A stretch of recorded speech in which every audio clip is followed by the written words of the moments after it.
Let's see if we're good. Hey, we're live. Hi, everyone. Hi. Got Terry Gaudioso with us, our business manager, and I'm Pastor Garrett for Thursday Night Live, checking in so you don't check out. We're glad that you guys have joined us for a brief little time together online. So you'll notice that our picture looks different. That's because our cameraman couldn't make it tonight, and Stephen Neaton, our main cameraman, is in Michigan. Slightly inconvenient. So so we have slightly lower production quality. We have a sun shining on our face. I think I said a second ago, it's like the presence of the Lord, right? Moses, he had like the radiant face. Yeah. But anyway, so Terry, how are you guys doing? How are you and Gary doing with the pandemic, and what's keeping you going right now? Well, we're very fortunate that all our family's been able to work from home. Everybody kept their jobs. I'm able to come here to church and still do my job, and we love the online worship. Yeah. So we're doing good. So you guys are doing the online worship on Sunday mornings. Yes. Yes. Yeah, great. Yeah. Do you think that's been getting better as we've been going along? I feel like it has, but I'm Yes. like, is it just me imagining this, or? Yeah, but we liked it from the start. Okay. We were happy to see that independent of the pandemic. Yeah, me too. I think I remember Pastor Joe saying before he left that this whole thing was kind of nudging us, and maybe it actually eventually just shoved us in the direction of like having to do some things that that are really good, and then we'll keep doing well after this is over. Yeah, so that's our hope. Yeah, certainly. I thought I would start by just getting our bearings on a couple of fronts. Each week we announce this at the community updates, but then it's easy to forget that stuff because then we go right into the service. So sermon series wise, we're in week 3 of a 5-week series called A More Perfect Union, and that's reference from the U.S. Constitution, and we're really just looking at truths that could unite us. Yes, we've been enjoying that. Yeah, thanks. I didn't tell her to say that. I have too. I find it.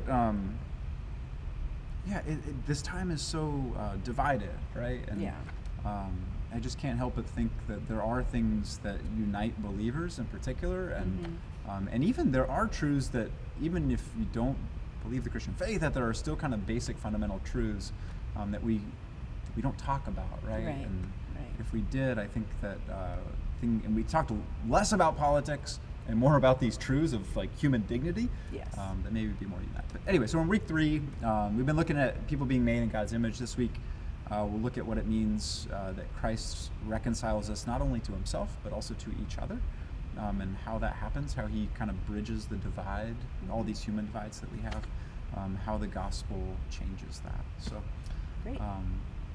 And then at the end of the month, we announced this last week, that was kind of our big announcement, which Terry had a hand in this. She's on the Back to the Future team. Is August 30th. We're going to start Worship Outdoors. We're calling that CLC Outdoors, which is different from our morning services, CLC at Home. That's the live stream at 9:30. So CLC Outdoors is 6:30 outside. Super simple service. I'm pointing because that is outside. Just with music and time together in the parking lot, that is, and then receiving communion at the end. Right. So we're saying really the goal of that is for community and communion. Right. That's what a lot of people were talking about, is they miss the communion. Receiving the sacrament. Yeah, I think it's incredibly important, and I think the general goal of that service is that we would all leave encouraged. And I think there is something about being together that's inherently encouraging. Yes. And then obviously with receiving communion is also inherently encouraging. So Yes, very much so. So we got a lot of things to look forward to. Are you going to mention the following Sunday? I probably should. I'm glad this is on your radar. So the following Sunday, Labor Day weekend, I don't know if I mentioned this last week, but we'll have the Habit food truck out in the parking lot on Sunday starting, is it 5 o'clock today? The truck can come at 5. We actually had reserved it for Pastor Joe's retirement party, and then that wasn't able to occur, so we have this Habit truck on reserve and thought this was a good time to use it. Yeah, for sure. And if Pastor Joe wants to fly down, if you're watching, that would be a lot of fun. We would love to have him. Turn this into a retirement party too. Be a great time. So the Habit food truck. They're going to have individually boxed meals, all Yeah. socially distant. Their truck is sanitized. Their workers will have gloves and masks, and Yeah. you just pick up your box and you don't have to touch anything else. You'll get your own ketchup and other condiments, Yeah. and all that. That's gonna be great fun. Yeah. Yeah. So that's September. Is that the 6th? Whatever that 6th, Sunday I believe, the is. Sunday of Labor Day weekend. Yeah. That'll be a lot of fun. So, and I'll Out in get our to parking lot. hopefully meet people that I haven't met yet. Yeah. It'd be good. So, so Terry, can you give us an update? That was. Yeah. Well, actually, the reason I really wanted to be a part of this is because I wanted to thank everybody. We want to thank you all for remaining faithful and sharing your contributions with us. And I specifically wanted to say that every single time you send in your offering envelope, whether you mail it in or drop it off in the office, or even when you give online, I see your name and I feel like you're saying hi to us. And even though we can't see you physically here, we see you, that you are still part of the community and part of the family. And as I click your name in the computer, I think of you, and even though I don't know all of you, I pretty much know all your names, and so I see your name there, and I wanted to have an opportunity to say hi back to you, that we hear you. And even a couple of you have put notes in there, and that's really encouraging to hear. So thank you for that. Offerings have been pretty steady. You're going to be getting a letter next week. Your letter's going out, and he'll give you the details and the numbers and all that. But basically, our giving is at about 95% of what we budgeted. And considering the circumstances, we think that's great. Yeah. I mean, 95% of where we thought we'd be without any pandemic. Yeah, when I heard that number, I was astounded. I was like, really? Yeah, that's the giving part. We do have other income that dropped off. Our preschool had to close for a while. Yeah. We're not renting out the facilities, so we're a little behind where we want to be, but we can make that up as the year goes on. Yeah, 95% is, what that tells me is, I don't know, it told me a bunch of different things, but one is the commitment, right? Yes. I find that to be such a sign of commitment to the ministry here. But two, I think that tells me also that once those other sources of income start coming in, then we're doing all right? Yeah, it's just, it's a good feeling. And we did get the PPP loan from the CARES stimulus package, and I'm confident that'll be forgiven. So that's money that we got just for this purpose, to make up for some of the extra expenses we had. We did invest in some cameras and computers and stuff like that to do this. Aren't being used right now. Live streaming. But we made that investment. We don't have to keep spending that, so that's good. So the government gave us money instead of taking it away. Yeah, that's a nice feeling. No, I'm so grateful for that, because that eases the burden of this time. It really does. It's well, that's incredibly what it was helpful. intended to do, and it's fulfilling its role. Yeah, and I hope that everyone knows also our preschool also received a PPP loan, which is really great too. And what even more beneficial for them, because they were literally shut down. No students coming, but they're back now. It's exciting to see the kids on campus. Yeah, it's fun. I come in when I come in for staff meeting on Tuesday morning. There's the people out front kind of checking them in, and it's fun to see. It feels more lively than coming to like a ghost town. So let's check to see if we have any questions. I don't even know, you all, if we can actually see questions, and if we don't and you have questions, I'm really sorry that we can't see them.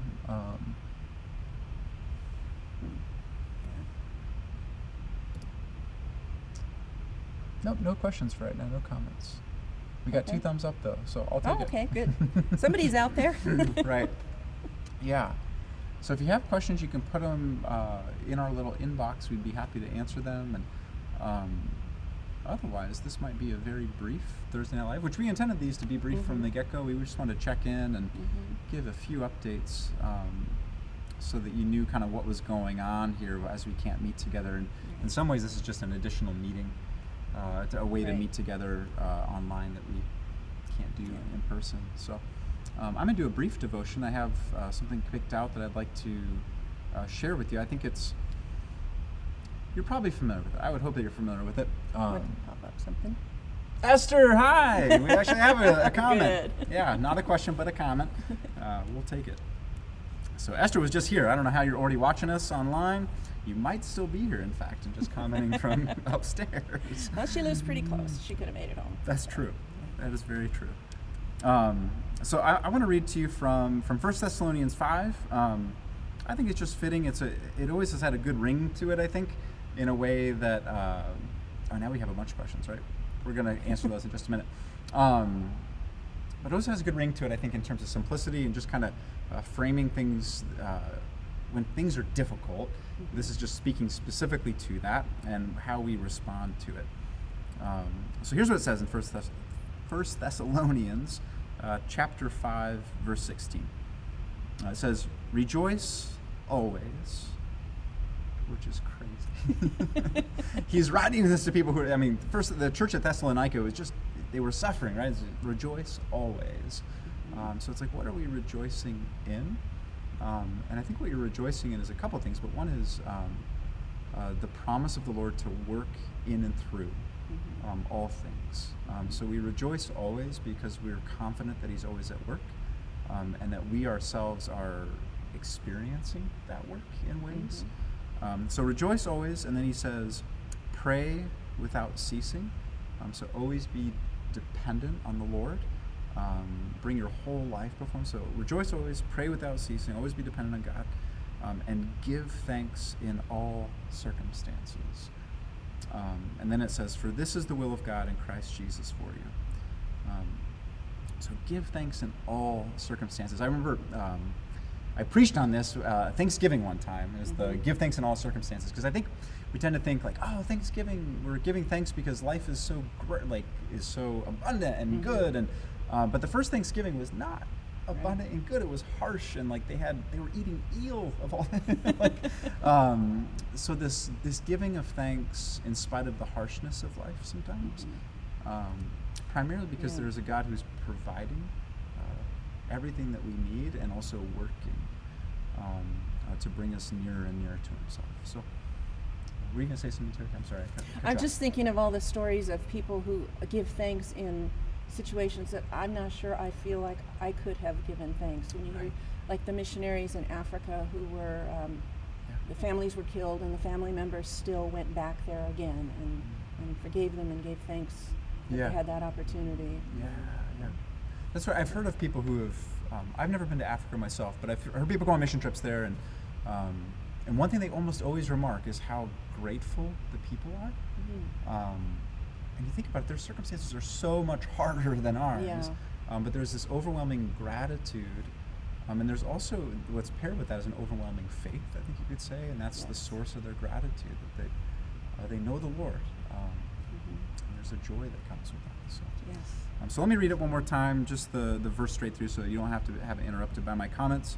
Rejoice always, pray without ceasing, give thanks in all circumstances, for this is the will of God in Christ Jesus for you. So again, that's 1 Thessalonians 5, beginning in verse 16. So we'll check some of your comments now. I know we saw some of them come up, and I'd love to be able to read those. Gary Gaudioso throwing us the curveball. What does he say? Hey, Pastor Garrett and Terry, wondering how Terry enjoys working with her new boss. Yeah, Terry, how is it? I love working with my new boss. One of the things about this pandemic is that I'm so disappointed the rest of the congregation isn't getting to know him the way that the staff is getting to know him. Thanks, that's kind of you. He's easy to work with. He's fair and considerate, and he listens. Did we plant this question? I think Gary did. Oh, that's too funny. But thanks, Terry, and thank you, Gary, for asking. That's a good question. And I'll just speak for working with the staff. I think our staff's amazing. I think you have a really talented. I guess it's my team too now. Your team, yes, it's our team. Yeah. But just meeting with Esther to talk about children's ministry and plans for the fall, and we have so much to look forward to. Yeah, it's exciting so cool. things. So. I have a lot of hope for the future. Yeah, me too. I hear the preschool is going great, even with the challenges associated with COVID. That's a good point. Ryan Melton talked about the preschool going great. Preschool is going great. It's running amazingly well and smoothly. I know that one of our council members, the Scopio family, sends their youngest daughter there, and she was commenting just the other night how great it's been sending their youngest daughter. Yeah. So we see them. They're being very careful, and everybody's having fun. Yeah. It's going well. Yeah, they'll have an opening. Oh no, am I forgetting the date? Is it the Tuesday after Labor Day or is it the following Monday? Is their grand opening for fall? I should I'm know not this by sure. heart. It's in my calendar, but yeah. So you can be praying for them that they're going to be opening up in September, full bore, right? I mean, with all the safety precautions and smaller classrooms and things like that. But Yeah. it'll be fun to have the kids on campus in Yes. the fall. So, sorry, I'm leaning in. You're gonna have to see my face every time because we can't see our technology. Hi, CLC. Just wondering. This is from Angela Dostal. Wow, Angela, I think is Angela the wife of Pastor Dostal? Pastor, yes. All Pastor right, this is John, great. yes. I have not met Pastor John, but I've Yeah. heard many good things about him. Just wondering if you will have Sunday school for the kids outdoors anytime soon. Oh wow, Esther and I were actually just discussing that, and we're going to be having in the fall. We will have. In particular, we're going to be having Wednesday night family nights. So it's not Sunday school per se, but there is going to be curriculum for kids, and they'll be distanced out, and there's going to be also a small group for families. So yeah, I hope that answers your question, Angela. For right now, as we can't meet together, we won't be having Sunday school on campus on Sundays, Right. but we are going to be having time together on Wednesday nights where the kids. But there will get- still be Sunday school virtually, right? Correct, yeah. We're going to have I think they're going to try more Zoom classes than last semester. Yeah, so some of the Zoom classes will still be running, in particular with some of the older kids. And there will be a video each week, a Sunday school video that we hope is that's aimed at being helpful to parents so that they can continue to raise their kids in the faith. So let's see if we have any questions. I think we're actually. Oh, we missed some at the top. From David Stenson, Pastor Garrett, is California in a pandemic better than Pennsylvania in regular times? David! So is California in a pandemic better than Pennsylvania? Wow, I really hope no one from Pennsylvania is watching this. Yes. I mean, if only because it's California's home to me. Yeah, and, you belong here. I love it here. Yeah. It feels really good to be home. His family's here. Yeah, so I grew up, if you didn't know this, I grew up over in Canyon Country. So I'm from Santa Clarita, and it just feels good to be back. My wife grew up in Scottsdale, Arizona, so even this feels much closer to home, or much more like home. Especially this week, 100 than degrees. Oh, yeah, it's hot. So yeah, maybe the heat. I mean, I think in the fall, we love the seasons in Pennsylvania in the fall, and made a lot of good friends out there. We were there for 6 years, but yeah, California is home. It's home to me, and I think my wife feels at home here, and it'll be home. So that's a great question, David. All right, I think we're. Got Any everybody? other questions, guys? Great, Angela, that did answer your question. I'm happy to hear that. Good. So, all right, all. Thank you so much for joining us. It's great to see you, or Yeah. have you see me. Yeah, and thank you, Terry, for jumping in here. Yeah, no problem. We came out, we're like, our cameraman's not here. We'll make it work. Yeah. So thank you all. I hope you have a good rest of the night and week. And we'll see you for CLC at home on Sunday morning. So, all right. Bye. God's blessings to you all. Bye. Bye.